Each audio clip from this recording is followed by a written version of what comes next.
चलिए हम लोग इस वीडियो में सीखेंगे काइंड ऑफ वर्ब। वर्ब कितना प्रकार का होता है। देखिए हम लोग समय को न गंवाते हुए डायरेक्ट शुरू करेंगे। वर्ब जो है, verbs are mainly two kinds. Verb का मुख्यतः हम लोग का दो प्रकार का होता है। एक नंबर होता है हम लोगों का मेन वर्ब, अच्छा है इसको हम लोग प्रिंसिपल वर्ब भी कह सकते हैं, प्रिंसिपल वर्ब। और दो नंबर आ गया हम लोगों का ऑक्सिलरी वर्ब, ऑक्सिलरी वर्ब। हाँ, वर्ब कितना प्रकार का हुआ? वर्ब हम लोगों का दो प्रकार का होता है, एक होता है मेन वर्ब और एक होता है ऑक्सिलरी वर्ब। अब चलिए हम लोग दोनों को डिफाइन कर देते हैं पहले, उसके बाद हम लोग इसके ऊपर बहस करेंगे मेन वर्ब क्या होता है। मेन वर्ब्स यानी कि the verbs that denotes an action or state of being, state of being are called main verb, main verb। हालांकि हम लोग पहले जो सीखे हैं व्हाट इज वर्ब, वर्ब में हम लोग दो पाए ना, एक स्टेटिव वर्ब और एक एक्शनल वर्ब। तो यहाँ पर क्या हो गया, वही स्टेट कहाँ गया, स्टेट ऑफ बीइंग शो करेगा और क्या डिनोट करेगा, एक्शन डिनोट करेगा। चलिए हम लोग दोनों का डिफरेंस देख लेते हैं। He is a good boy, अच्छा है।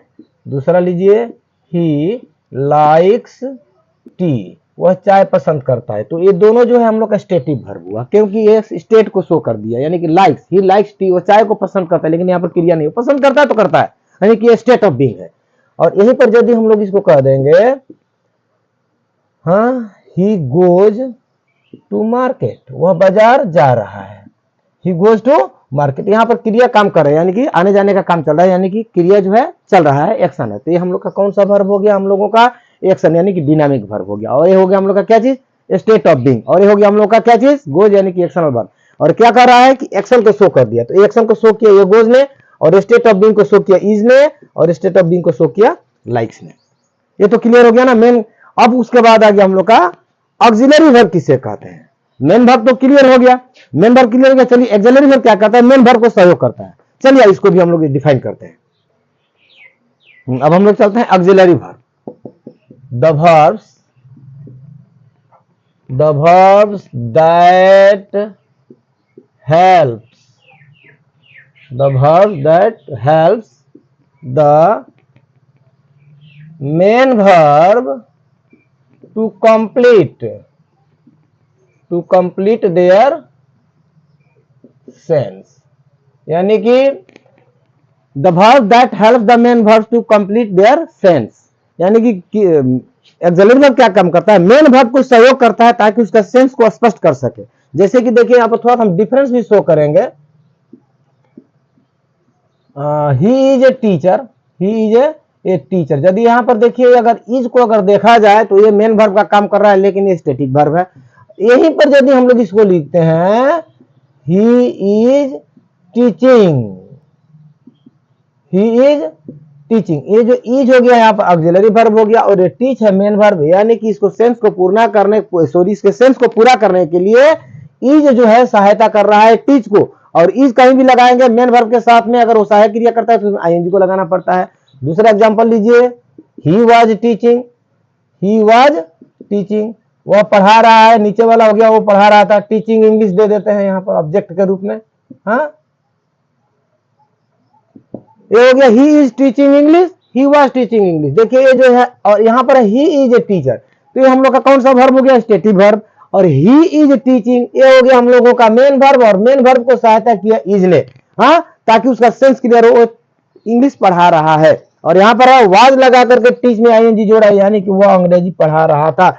यानी कि इज और वाज यहाँ के लिए हम लोग का ऑक्सिलरी वर्ब हुआ, और यहाँ के लिए क्या बन गया, मेन वर्ब। यानी कि ऑक्सिलरी वर्ब वह वर्ब होता है जो मेन वर्ब को सहायता करता है उसके अर्थ को स्पष्ट करने के लिए। ये तो क्लियर हो गया।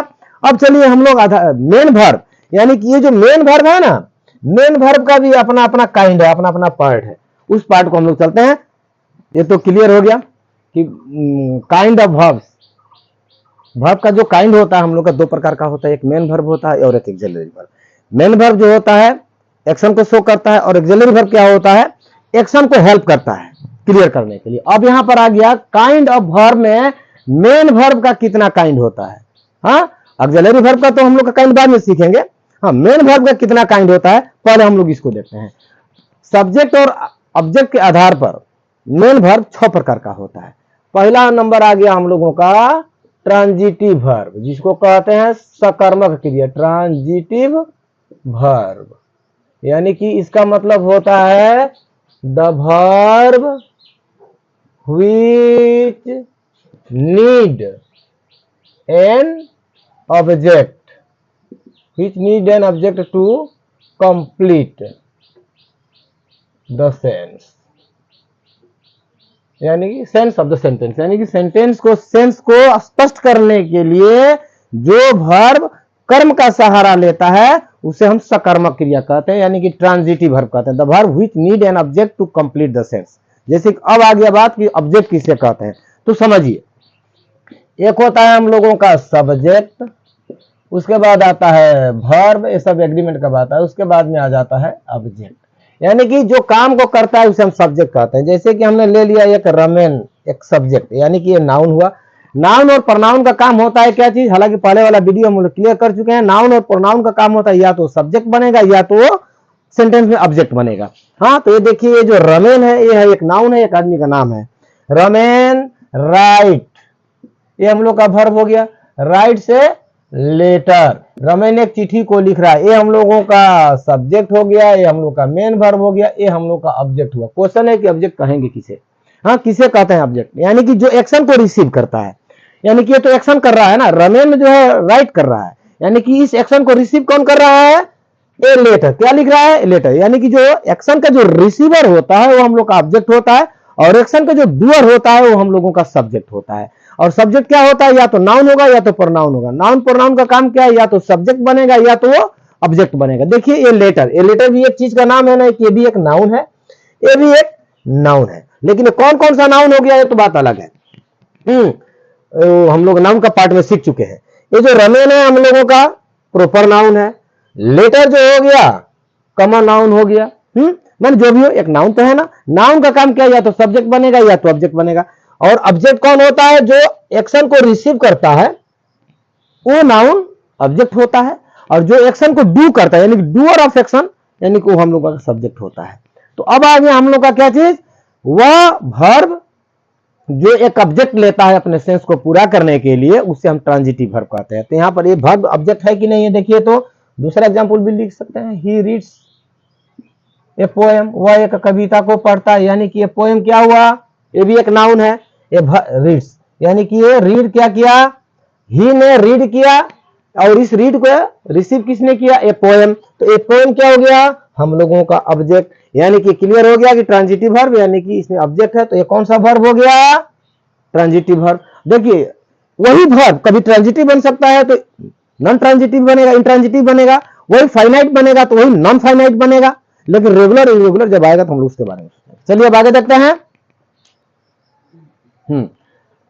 6 काइंड में का दूसरा काइंड क्या है, intransitive verb, the verb which need no object to complete their sense, यानी कि वह वर्ब जिसमें ऑब्जेक्ट का जरूरत नहीं पड़ता है सेंस को कंप्लीट करने के लिए, उसे हम इंट्रांजिटिव वर्ब कहते हैं।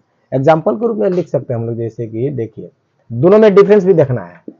ही रन्स स्लोली, ये जो स्लोली आप लोग कह सकते हो कि ही तो सब्जेक्ट हो गया और रन जो है मेन वर्ब हो गया, स्लोली क्या ऑब्जेक्ट है, नहीं ये ऑब्जेक्ट नहीं है। ही रन्स स्लोली, इसको हम लोग कहेंगे एडवर्ब।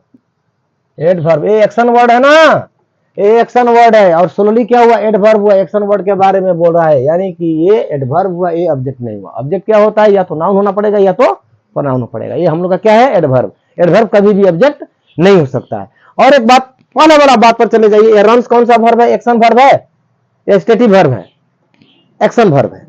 तो एक्शन वाला वर्ब के साथ में जो ये चीज होता है वो क्या लेता है, एडवर्ब लेता है, और स्टेटिव वर्ब क्या लेता है, एडजेक्टिव लेता है। पहले वाला इसी साइड वीडियो में ना, पहले वाला वीडियो में दे चुका हूं। और दूसरा एग्जांपल देखिए, ही कम्स डेली, ये डेली भी क्या हो गया हम लोगों का, एडवर्ब हो गया। कम्स यानी कि ये भी हम लोगों का कौन सा वर्ब हो गया, इंट्रांजिटिव, इसमें कोई ऑब्जेक्ट नहीं है। यदि ऑब्जेक्ट रहता है तो समझ लीजिए कि वो ट्रांजिटिव हो गया, अगर ऑब्जेक्ट नहीं है तो समझ लेना है क्या चीज, वो इंट्रांजिटिव हो गया। चलिए दूसरा एग्जांपल लेते हैं। ही स्लिप्स साउंडली, खूब आराम से सो रहा है, शांतिपूर्वक, यानी कि स्लिप्स के बारे में बोला है कि ये भी हम लोग का क्या हुआ, एडवर्ब हुआ, ये भी हम लोग का ऑब्जेक्ट नहीं है, यानी कि ये जो स्लीप है कौन सा वर्ब हो गया, ट्रांजिटिव, नहीं इंट्रांजिटिव, ये तीनों का तीनों वर्ब इंट्रांजिटिव हो गया। देखिए यही वर्ब जो किस तरीके से ट्रांजिटिव बनता है, ही, यहीं पर लीजिए, रन्स, स्लोली दिया गया है ना, ही रन्स ए रेस, हाँ, वह जो प्रतियोगिता, यानी कि ही रन्स ए रेस, वह एक रेस को दौड़ता है। तो ये जो रेस है हम लोगों का, ये ऑब्जेक्ट है, ये ना तो एडवर्ब है नहीं तो एडजेक्टिव है, ये क्या है, एक रेस, यानी कि कोई एक प्रतियोगिता, यानी कि एक नाउन है, हाँ, और ये वर्ब है, ये वर्ब में क्या लिया, ऑब्जेक्ट लिया, तो ये वर्ब कौन सा हो गया हम लोगों का, ट्रांजिटिव वर्ब हो गया, पहले वाला 1 नंबर का जो ट्रांजिटिव वर्ब होता है। और यहीं पर रेस के जगह पर हम लोग स्लोली लिख दिए, अच्छा फास्ट लिख दिए, तो ये स्लोली हो गया, तो ये हम लोग का क्या हो गया, एडवर्ब हो गया, एडवर्ब हो गया, तो ये हम लोग का ऑब्जेक्ट नहीं हुआ, तो यहाँ पर ये जो वर्ब हो जाएगा क्या जो हो जाएगा, इंट्रांजिटिव हो जाएगा। और रेस लगा देंगे तो यही वर्ब क्या बन गया हम लोग का, ट्रांजिटिव। इसके बाद वाला जो होता है फाइनाइट और नॉन फाइनाइट नेक्स्ट वीडियो में होगा। और वीडियो आप लोगों को अगर अच्छा लग रहा होगा तो निश्चित रूप से आशा करते हैं कि आप लोग पसंद करेंगे, तो इसको आगे बढ़ाएंगे जरूर।